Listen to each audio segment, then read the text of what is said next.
The average age of 3 boys 25 years and their ages are in the ratio 3:5:7. இதெல்லாம் மைண்ட்லேயே அடிச்சிடலாம், இருந்தாலும் கூட உங்களுக்கு தெளிவாக சொல்கிறேன். மொத்தம் 3 பேரோட ஆவரேஜ் கொடுத்துருக்கான். எப்படி எழுதிக்கலாம்? நம்ம ஏபிசின்னு போட்டுக்கலாமா? ஏபிசி, ஆமாங்க. ஆனால் மைண்ட்லேயே அடிச்சிடலாம், இருந்தாலும் எழுதுகிறேன். ஏபிசி மூவரின் ஆவரேஜ் நம்பரே இது கொடுத்துருக்கான். ஆவரேஜ் என்பது பொதுவாக இருக்கக்கூடிய நம்பர்.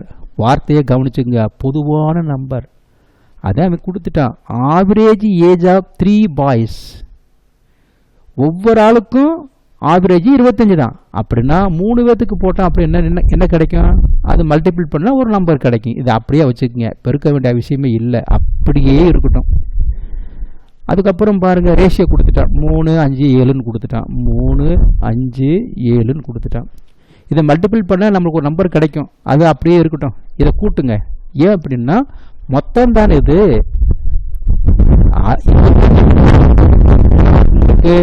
75 இருக்குன்னு வச்சுக்கோங்களேன், சரிங்களா? 75 இருக்குன்னு வச்சுக்கோங்க. ஆக மொத்தம் தான். அப்போ இங்கேயே மொத்தம் பண்ணோம்ல, கூட்டுங்க. 3, 5, 7 கூட்டுங்க. 7, 3, 10, 15.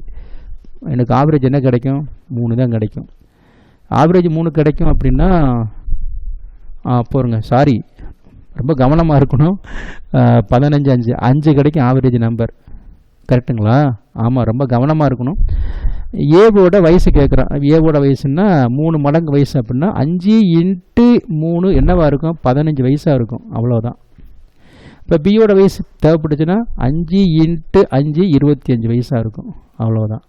அடுத்து சியோட வயசு போட்டோம்னா 5 × 7 என்னவா இருக்கும்? 35 இருக்கும், அவ்வளோதான். இது வயசில் போயிட்டுருக்கு, இது ரேஷியோவில் போகுது. பார்த்தீங்களா என்ன சொல்ல வரேன்னா, ரேஷியோ என்பது சின்ன நம்பர், ஆனால் இது பார்த்தீங்கன்னா வயசு என்பது பெரிய நம்பர். என்ன கனெக்ஷனப்பா, என்ன கனெக்ஷன்! அருமையான மெசேஜுங்க. ரேஷியோ என்பது சின்ன நம்பர், அதோட பெரிய நம்பர் தான் இது.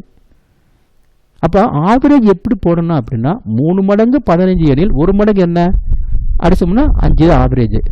இந்த பக்கம் வாங்க, 5 மடங்கு 25 எனில் 1 மடங்கு என்ன? 5 தான். 7 மடங்கு 35 எனில் 1 மடங்கு என்ன? 5 தான். அப்போ ஆக மொத்தத்தில் ஆவரேஜ் என்பது 5 தான் கிடச்சிருக்கு. இந்த மாதிரி கணக்கை தெளிவாக புரிஞ்சுக்குங்க, வேறு ஒன்றுமே கிடையாது.